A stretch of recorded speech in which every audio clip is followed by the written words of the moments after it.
invitar a los hermanos a ir a Lucas 15.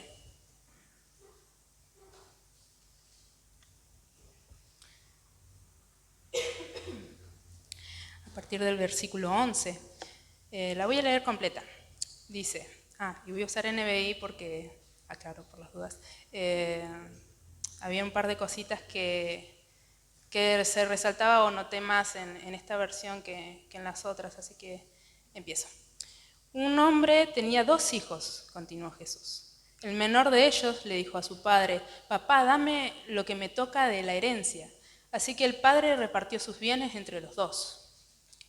Poco después el hijo menor juntó todo lo que tenía y se fue a un país lejano. Allí vivió desenfrenadamente y derrochó su herencia. Cuando ya lo había gastado todo, sobrevino una gran escasez en la región y él comenzó a pasar necesidad. Así que fue y consiguió empleo con un ciudadano de aquel país, quien lo mandó a sus campos a cuidar cerdos. Tanta hambre tenía que hubiera querido llenarse el estómago con la comida que le daban a los cerdos, pero aún así nadie le daba nada. Por fin recapacitó y se dijo, ¿cuántos jornaleros de mi padre tienen comida de sobra y yo aquí me muero de hambre? Tengo que volver a mi padre y decirle, papá, he pecado contra el cielo y contra ti. Ya no merezco que se me llame tu hijo. Trátame como si fuera uno de tus jornaleros. Así que emprendió el viaje y se fue a su padre. Todavía estaba lejos cuando su padre lo vio y se compadeció de él. Salió corriendo a su encuentro, lo abrazó y lo besó. El joven le dijo, papá, he pecado contra el cielo y contra ti. Ya no merezco que se me llame tu hijo. Pero el padre ordenó a sus siervos, pronto, traigan la mejor ropa para vestirlo. Póngale también un anillo en el dedo y sandalias en los pies. Traigan el ternero más gordo y mátenlo para celebrar un banquete, porque este hijo mío estaba muerto, pero ahora ha vuelto a la vida. Se había perdido, pero ya lo hemos encontrado. Así que empezaron a hacer fiesta. Mientras tanto, el hijo mayor estaba en el campo. Al volver, cuando se acercó a la casa, oyó la música del baile, entonces llamó a uno de los siervos y le preguntó, ¿qué pasa? Ha llegado tu hermano, le respondió, y tu papá ha matado el ternero más gordo porque ha recobrado a su hijo sano y salvo. Indignado, el hermano mayor se negó a entrar, así que su padre salió a suplicarle que lo hiciera. Pero él le contestó, fíjate cuántos años te he servido sin desobedecer jamás tus órdenes, y ni un cabrito me has dado para celebrar una fiesta con mis amigos.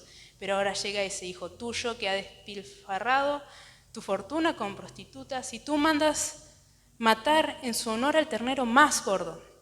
Hijo mío, le dijo su padre, tú siempre estás conmigo y todo lo que tengo es tuyo, pero teníamos que hacer fiesta y alegrarnos porque este hermano tuyo estaba muerto, pero ahora ha vuelto a la vida.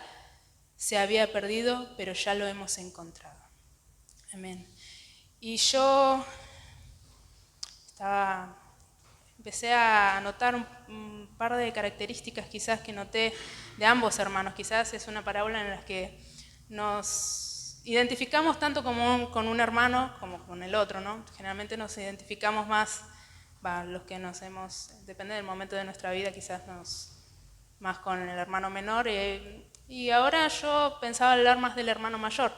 Pero bueno, del hermano mayor tenía para decir que algo que noté, que justamente lo veía más en esta versión que en la otra, era que en el versículo 12 dice que cuando su hermano menor le pedía la herencia, el padre tuvo el bien de darle a los 2 la herencia. No le dio solo al hermano menor, aún en eso el padre era justo. Si no, imagínense cómo hubiera sido, ¿no? El pleito con el hermano mayor hubiera sido peor quizás, ¿no? Así que el hermano mayor también recibió la herencia. No se dice en la palabra qué hizo con ella, pero aún así la recibió. Dice también su palabra en el versículo 31 que todo lo que era del padre era suyo, todo lo tenía, lo disponía de eso, disponía de todo lo que necesitaba. Y vivía bajo la cobertura del padre, bajo su amor y su gracia, pero no disfrutaba en plenitud de ese amor, de esa gracia, porque quizás creía que todo lo que tenía era por por méritos, ¿no? Por eso era dedicado al trabajo, se sentía que necesitaba ganárselo, todo lo que le daba el padre, todo lo que disponía era porque era por mérito, ¿no? Y quizás ahí hay un poco de orgullo, ¿no? Muchas veces hacemos eso porque creemos que no lo merecemos, todo lo que nos da el Señor, ¿no?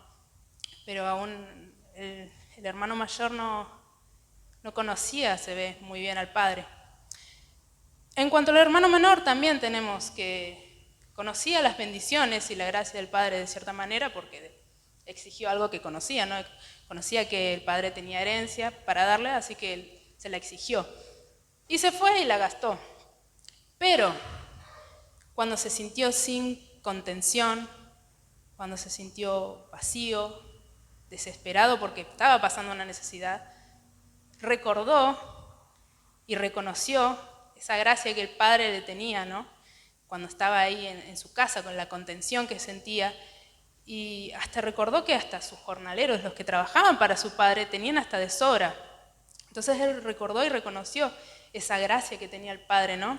Lo que el padre le tenía para dar. Y supo volver para refugiarse en esa gracia.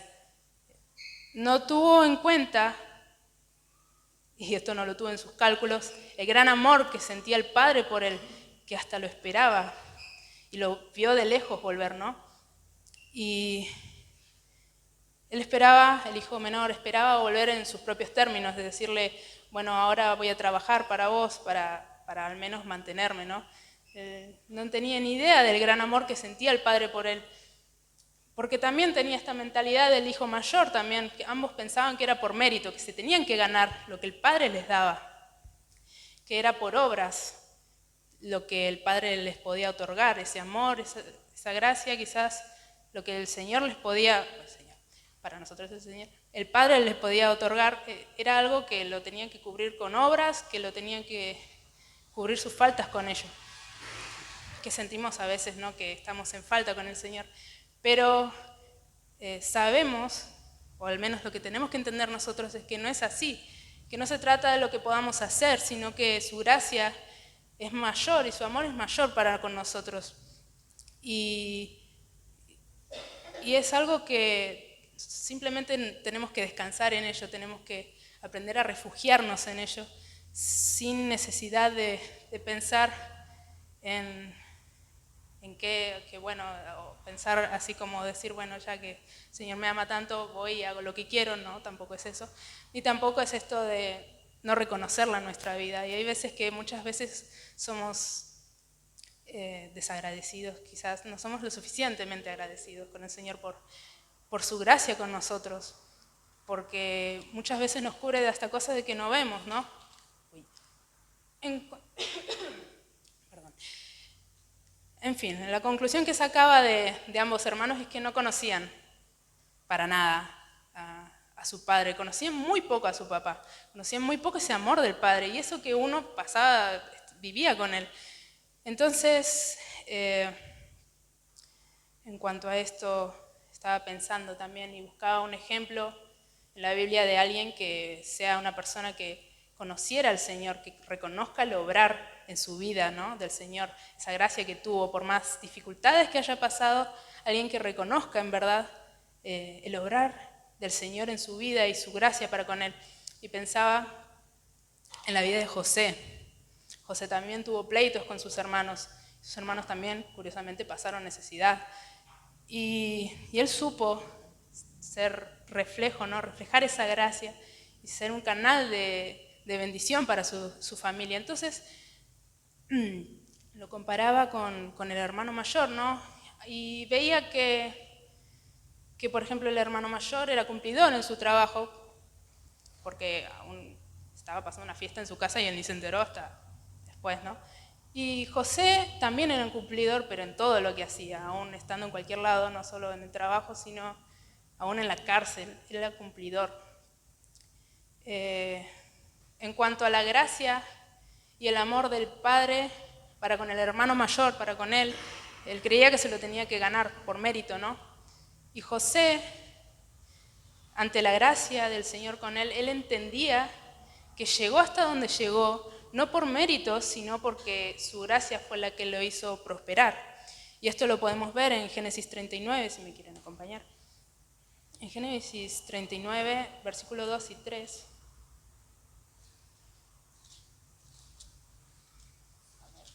Espérense, porque yo no llego a leer ahí. Tengo que leerlo desde acá. Disculpen, la miopía. En fin, cuestión que dice: ahora bien, el Señor estaba con José y las cosas le salían muy bien. Mientras José vivía en la casa de su patrón egipcio, éste se dio cuenta de que el Señor estaba con José y lo hacía prosperar en todo. Entonces el Señor lo hacía prosperar y José era entendido de esto porque él buscaba al Señor, él conocía al Señor, ¿no? Y se refugiaba en su gracia. A pesar de todo lo que había vivido, él no llegó a reprocharle el que sus hermanos, sus propios hermanos lo traicionaran. En fin, también lo podemos ver aún, no solo que lo hizo prosperar aún en la casa de su patrón, sino en la cárcel, en el peor lugar en donde podría estar, el Señor lo hizo prosperar. Dice el versículo 21, el Señor estaba con él y no dejó de mostrarle su amor. Hizo que se ganara la confianza del guardia de la cárcel, el cual puso a José a cargo de todos los prisioneros y de todo lo que allí se hacía. Como el Señor estaba con José y hacía prosperar todo lo que él hacía, el guardia de la cárcel no se preocupaba de nada de lo que dejaba en sus manos. Y vuelvo a repetir, el Señor, en el versículo 21, estaba con él y no dejó de mostrarle su amor. Así que José era bastante consciente y entendía sobre la gracia del Señor para con su vida. Ahora, ante la gracia y el amor del Padre, volvemos al hermano mayor, ¿no? Con su hermano menor. Algo que recordaba de la prédica de Carlos Pasquet cuando estuvo el año pasado era que decía que el amor del Señor nos desconcierta. No sé si lo dije bien, ¿lo dije bien? Bien, nos desconcierta. Y eso también desconcertó al hermano mayor, ¿no? Y se indignó mucho por lo que estaba haciendo el padre y hasta lo cuestionó. ¿Cómo vas a hacer eso si él se fue y desperdició todo lo que vos le diste, lo desperdició, y yo acá trabajando y no me das ni para hacer una fiesta con mis amigos? Pero José, ante la gracia del Señor, supo reflejar y ser un canal para reflejar esa gracia con su familia, supo ser de bendición para su familia. Él entendía ese propósito que tenía el Señor para con su vida y dejó de lado todo el rencor, toda la amargura que podía haber dejado, todas esas heridas, para poder ser de bendición para su familia. En cuanto al hermano mayor, podemos decir que le costó por su propia cuenta comprender, ¿no?, lo que el padre estaba haciendo con su hermano menor. Por eso el padre hasta tuvo que salir al encuentro de su hijo mayor y le tuvo que explicar que su hijo estaba perdido, pero volvió y le dijo que todo, vos ya tenías todo, lo tenías todo, podías pedirlo, ya lo tenías, pero aún así tu hijo, tu hermano, se había ido y estoy haciendo fiesta porque él estaba muerto, pero ahora está vivo. Y su hermano mayor no podía comprender eso. Ahora José entendió cuál era el propósito del Señor para con su vida y eso hasta se lo dice a sus hermanos en el capítulo 45, si me quieren acompañar, de Génesis.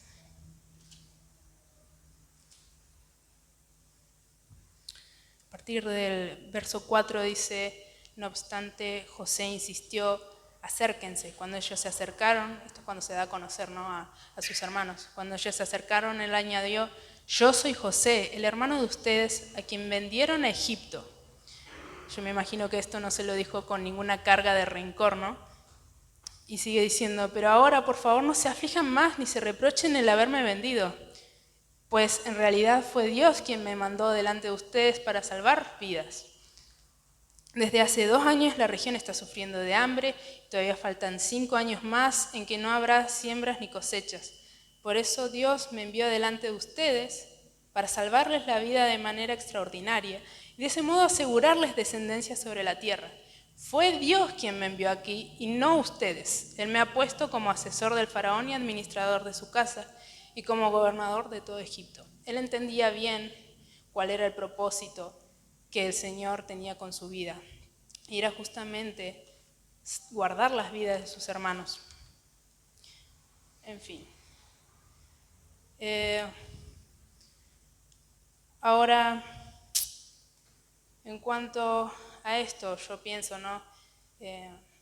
Pensaba en esto de que habrá pensado también el hermano mayor, ¿no? Cuando se fue su hermanito menor, por así decir. Quizás pensaban que mejor que se vaya, ¿no? Porque solo estorba, porque ni siquiera tiene ganas de estar acá, ¿no? Y yo me acuerdo de esto, de que muchas veces, eh, habían salido charlas muchas veces en el grupo de pre, de allá, de mis pagos, eh, en que se decía esto de los chicos que se iban, se decían, bueno, ya está, se fueron. El grupo siempre fuimos nosotros los que siempre quedamos, ellos no encajaban, por eso se fueron. Y es un clásico en adolescentes, ¿no? Ver esta actitud de que uno tiene que pertenecer a un grupo, ¿no? Pero aún así es triste porque aún se ve esto en la iglesia. Y es un reflejo de quizás actitudes que quizás ven en sus casas. Y es triste, ¿no? Porque también podemos decir, si los más chicos están teniendo estas actitudes, quizás hay algo en la casa que también está pasando, ¿no? Y la podemos tener nosotros también, esa actitud, ¿no? De decir, bueno, de los hermanos que no nos caen bien, como, bueno, no vino, está bien. O decimos que no bendicen a la iglesia, que son un estorbo, que son problemáticos quizás.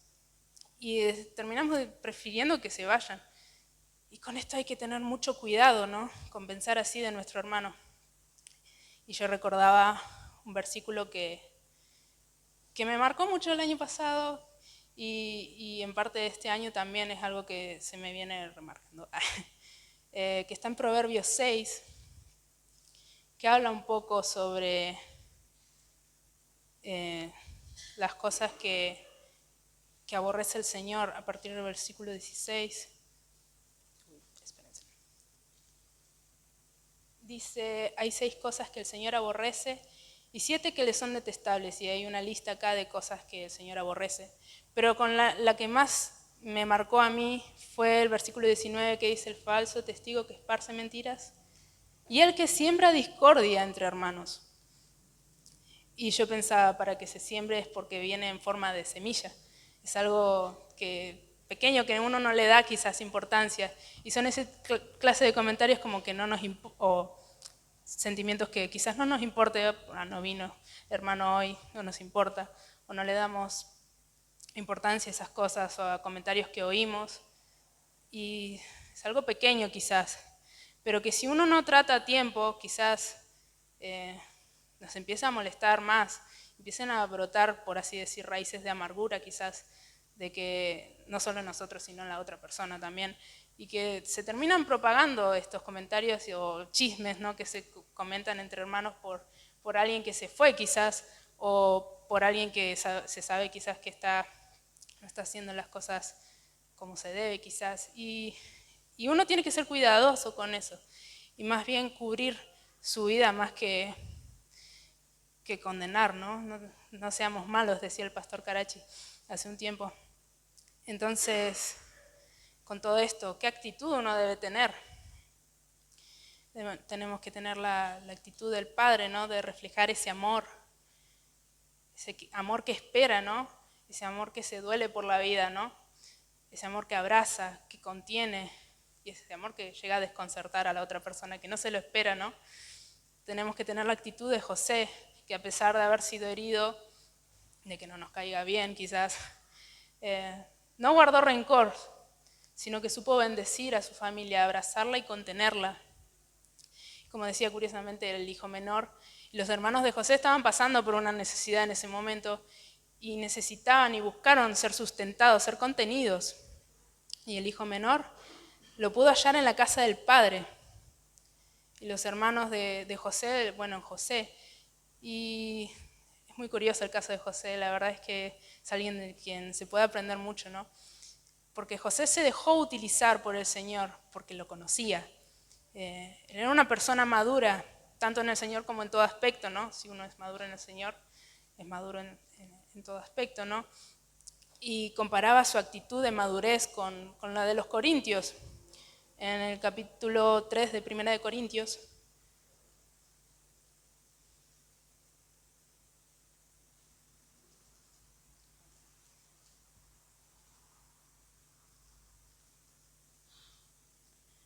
los primeros 3 versículos dicen: yo, hermanos, no pude dirigirme a ustedes como a espirituales, sino como a inmaduros, apenas niños en Cristo. Les di leche porque no podían asimilar alimento sólido, no pueden todavía, pues aún son inmaduros. Mientras haya entre ustedes celos y contiendas, ¿no serán inmaduros? ¿Acaso no se están comportando según criterios meramente humanos? Si pensamos que estamos mejor sin un hermano, ¿no estamos siendo inmaduros? Y pensaba también en lo que Miguel venía diciéndonos sobre esta unidad, ¿no? que el Señor va a lograr en nosotros, ¿no? Que el Señor ya decretó y que lo va a cumplir y que nadie lo puede estorbar ni desbaratar. Uno también tiene que disponer el corazón para llegar a eso, porque Él lo va a hacer, puede hacerlo a través de nuestra vida o a pesar de nuestra vida. Y sería triste pensar que va a ser a pesar nuestro y no que fuimos utilizados para ser el canal de bendición, para llegar a buscar eso, ¿no? Amar a su pueblo, ¿no? Así que quería terminar diciendo esto, de que dispongamos nuestro corazón para amar a su iglesia. Y al mismo tiempo pensaba en todo lo que se venía cantando en el culto, de que sepamos reconocer de nuestra dependencia, ¿no? del Señor, sepamos refugiarnos en su gracia a tiempo, porque nada somos fuera de Él, nada podemos desear porque nada tenemos fuera de Él, no hay nada para nosotros fuera de Él. Y bueno, eso.